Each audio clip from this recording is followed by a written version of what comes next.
third, I think, would be energy. Okay. Because, even Elon Musk in his interview with Nikhil, he said that energy is the new currency. The main thing is the risk profiling, which we have to do. Now, where the clients are, ready to take the risk. Okay, so there we recommend AIF, but otherwise mutual funds is the best. I mean, to start up, we would always, advise to go for mutual funds. Okay.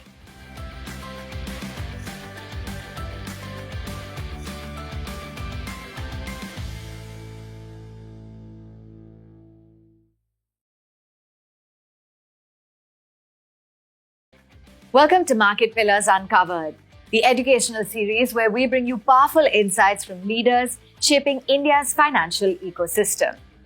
Today, we're joined by industry veteran Mr. Rajnish Mehan, Chief Investment Strategist at Prudent Asset. He has an illustrious educational background as an alumnus of IIM Ahmedabad, ISB and MET, and has previously worked with prestigious organizations such as Motilal Oswal. Prudent Asset has been serving the market for 19 years and is an AMFI and SEBI-registered mutual fund and PMS distributor based in Navi Mumbai. The company proudly ranks among the leading mutual fund distributors in the region, managing HNIs and ultra HNI clients, and specializes in crafting bespoke financial strategies that support long-term wealth creation. In this episode, we'll dive into PMS and AIF fundamentals, selection strategies, mutual fund investment approaches, India's economic outlook, and the high-growth industries shaping the future. Thank you so much, Rajnish, for joining us. Good to have you on Market Pillars Uncovered. Thank you. Thank you for the opportunity. So let's get down to business and talk about the Indian economy, because it's very mixed views. There are lots of challenges that we face when it comes to where the currency is at, the inflation figures, the fact that we are seeing a little bit of an overall slowdown, and then the tariff and trade worries. And at the other hand, we do have initiatives and green shoots visible. Which side of the fence are you on? I feel short term, yes, we have little problems, but longer term, Indian economy is looking very good. I feel we'll be touching around $6.5 to $7 trillion by 2030. And Indian economy is more to do with domestic consumption. This little bit slowdown that we are seeing, the rupee problem that we are seeing is because of the, tariffs and FII selling that is continuing. So, but I feel over a longer period, Indian economy will do best because we are growing at the fastest, among the world. Okay. And consumption sector will, give a boost. Government is doing a lot of spending on infrastructure, and they have come out in manufacturing PLI schemes. They are also, now cut the GST rates. So I think that will increase the consumption. Plus, we have 8th pay commission coming in next, 1 year to 18 months. So I think that will also give, boost to the consumption. So I feel Indian economy overall looks, good. Okay. So, given that you're pretty optimistic on where the economy is headed, there are many sectors that are very closely linked to the economy. Would that be your preference if I were to ask you what your top 3 sectors are? See, I would say top 3 sectors. First would be BFSI. I still feel that, financializations of savings have just started picking up. If you see the numbers, we just have 6 crore unique accounts, and so that is going to increase. With the GST cut, the demand for credit is going to increase, so that will benefit the banks. And with the interest rate cuts, NBFCs are going to benefit. India is creating a lot of billionaires, and a lot of startups are coming in. So I feel that the consumption will also increase. The wealth management sector will do very good. Yeah. Okay. So even the AMC business is going to go good. We are just 4 to 5% penetration in mutual funds, if you see, versus compared to US, it is 55%. So there is a long way to go over there. So I think that sector, and if you see the valuation wise also, it's not so expensive compared to the other market. Reasonable.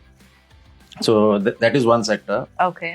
Second, I would say is consumption. Okay. Okay, and especially discretionary, because discretionary income is going to increase with the GST cut. As I said, the demand for consumption is going to go up, and with the pay commission also, there will be a lot of demand that will come in. So discretionary consumption, I think, will do very good. And third, I think, would be energy.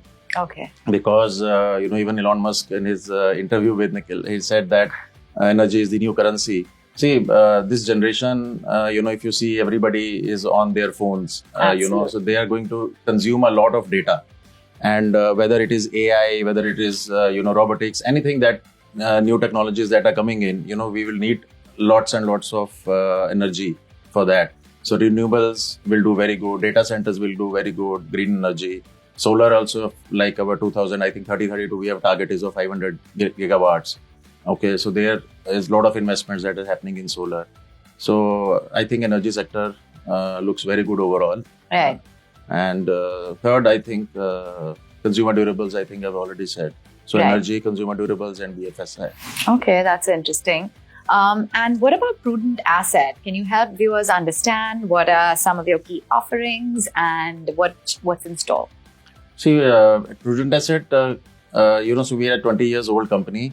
We are into mutual fund distribution, PMS and AIF distribution. And we, mostly handle clients' portfolios and, guide them for long-term investments. And if you see our clients, like since the clients that had joined us 20 years back, they are still continue to, work with us because they have seen the power of compounding. Right. And our founder, like Sunil Gupta, he has been in the business for 20 years. His motto is that, not to invest, the money, whatever we are generating from the business, he's investing it in the business. Okay, not doing it for himself. Like if you see his own portfolio, it was not even 1 crore. Yeah. Okay, but what we are doing is we are investing in the business. So we have currently around 7 branches. Okay, 5 in New Bombay, we have in Pune and in Jammu. Right. So our main focus is, we see, what is the client's profile. Right. Based on that, we recommend the different asset classes that is there. We do diversifications for them. We are also applied for a PMS license and we'll be also becoming a manufacturer. And going forward, we are also going to come out with an app that we are going to launch for our clients where anybody sitting anywhere can just invest in mutual funds in just 2-3 clicks. Great. So a lot of exciting things lined up. For those who don't know that much about a PMS, can you explain what exactly it is and which investors it's suited for? See, PMS is a portfolio management service. It's suited for people who want to take risk and looking for better returns. See, PMS is basically a product where the investment size, first of all, is 50 lakhs. Okay, so everybody cannot invest in that. So a person who can take risk can only look after that product. Now, what PMS does is it's a customized type of portfolio. So there are 2-3 types, like there's a discretionary and non-discretionary. So what happens is that it customizes according to the client's profile. Right. Okay, so like a mutual fund, what happens is in a mutual fund there are a number of investors, and units are allotted to that. So the portfolio will remain same for everybody. Where in PMS it can be customized according to the person. According to the person's profile.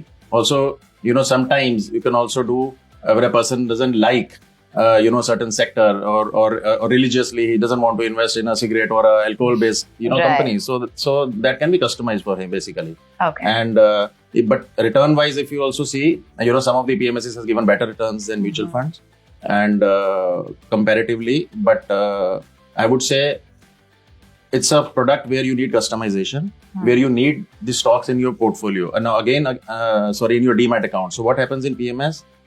That the stocks comes into your demat account. Right. Okay. Whereas in mutual funds, you are just allotted the units. Right. So you can track in a PMS that what stocks are there in your portfolio. And so that's the bit I think it has. We hear about AIFs quite a bit, but if you could just break it down, what exactly it means and what exactly the way ahead is for AIFs? See, AIF is growing, very fast. I mean, last year the growth was, 80%. Right now the industry is around 13 lakh crores. AIF, if you see, is a similar product to mutual fund. Okay, but here the allocation is 1 crore minimum. Now, the advantage of AIF is that you can work different strategies in AIF. Right. Wherein in a mutual fund, it's plain vanilla, you have to buy stocks or debt Yeah. In multi-asset, you can add gold Yeah. and silver commodities, but you cannot hedge the portfolio. You cannot go short. Now, in AIF, you can do long short also. So there are different types of AIFs like category 1, 2, 3. In mutual funds, you don't have an access to invest in private equity. You don't have an access to invest in, venture capital, startup firms, okay, pre-listings. So all these things can be done in AIF. And AIF again also gives you opportunity to invest in real estate. Okay. Okay, so there are REITs which are there. So different products, basket you can get in AIF. Now, for as far as the industry is going, as I said, it is growing faster than the mutual fund industry, because people today, HNIs are looking for diversification. So they want, different products, different baskets of products, in there. And the main thing is that the client profile also is very, very important, when they're investing in AIF, because it's a risky product, because, they will be taking exposures on the short side also. Right. So if you go, the market goes against you, okay, so you might lose also. Sure. So you have to be very careful. So then client profiling is very, very important Right. when you're investing in AIF. And what about, investors who don't know about what they should be looking at? MFs, AIFs, PMS, what criteria do you need to consider? What risk profile do you need to consider to know what's best suited? See, that the main thing is the risk profiling, which we have to do. Now, where the clients are, ready to take the risk. Okay, so there we recommend AIF, but otherwise mutual funds is the best. I mean, to start up, we would always, advise to go for mutual funds. Okay. And then maybe if the client profile is that, he wants to, get a hang of another products also, so then we might give the AIF. Now, PMS is, as I told you, is a customized thing. A lot of good fund managers, from the industry, mutual fund industry, have started their own PMSs and AIF. Yeah. So if the client wants, a customized portfolio and they want a better returns, so then, we advise them to go for PMS AIF also. But if you compare the results, I mean, returns wise, if you see PMS, AIF and, mutual fund, they're at par. I mean, there will be obviously some 3-4 funds which will be doing better in PMS and AIF than mutual funds, but otherwise returns are similar. So it all depends upon the client profile, what they want, and based on that, we decide which product to give. Okay, fair enough. And now for a first-time investor, what would you say would be the checklist looking like when it comes to investing? What are the important things, 3 important things? See, the first thing is that, you should, first of all, you should start. So start investing, and you should do regular investments. Okay, some people, do investments and then, markets come down, they panic, and then, so they exit at the wrong time. So one thing is that you should do regular investment, because, you to also see the power of compounding, because the, regular investments gives you more, like if you're doing in mutual funds, for example. So regular investments will keep on giving you, more units. Right. So when the markets turn, you are able to make more money on, those number of units. So that is one, investing regularly. And second, I would say is, always think, long term. Because what happens is, especially this generation that is coming is, they want short term returns. Okay, so they want to, invest in options, futures options and all. Right. And even trading, they want to do it. So I would say that for a new investor, it is much, much better that, you invest for a longer term view. You should have a longer term view, because see, returns, markets are, are made by sitting on patience. It is not, a short term thing. So that is the second thing I would say.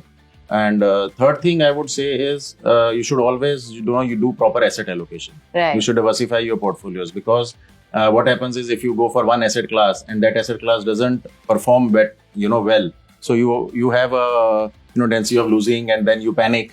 Like the market. Absolutely. So for our when the markets were peaked in October 2024, we thought so that we shifted our clients' portfolios to multi-assets, so where they get an exposure of gold and all, so your portfolios are saved.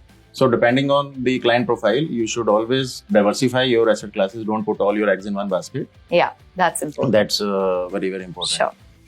Now, what a career you've had. Any key turning points that you've had along the journey? Would you like to tell us about it? I mean, my starting of my career is only the, turning point, I would say. Yeah. I come from, Chandigarh and town. If you see, I had a lot of my uncle my dad's brother elder, he used to invest a lot in stocks. Oh. So that's how I got, interested in stock markets. And he always used to, show me that I had invested 100 shares of ITC or 200 shares, and now they have become 32,000. So his, investment of some thousands have become, crores. So that's how I got interested. And I always, wanted to come to Bombay and do stock markets because this was the hub. And the idea was always to get into a good company where I can learn. And then during my MBA, I got to, meet one professor who guided me, and he told me to do, he had some contacts with Motilal Oswal. He told me you can do an internship there. So I did my internship over there. And after the internship, I just went to meet them after I finished my MBA. And so there was some other department. They took my interview, and I got through that. So that was, I think, the best thing to have happened that time. And the rest is to history. Get into the Motilal Oswal, which was a top company that time also, and now also. And after that, I think the journey has been good. And obviously, I've seen, worked in different companies in a lot of growth. So that was main turning point, I think. Absolutely. And apart from, your work, tell us about your hobbies. Hobbies, I love reading. I love, watching, all these big investors, on TV. So and now you get to watch yourself. So I, obviously watch your videos also. The nothing is that, Warren Buffett said the best investment that you can use is yourself. So whenever I have free time, I try to read. I try to, watch others and learn from that. Right. Apart from them, whenever I get time, I do some Netflix, watch some series. And traveling. I love traveling. Great.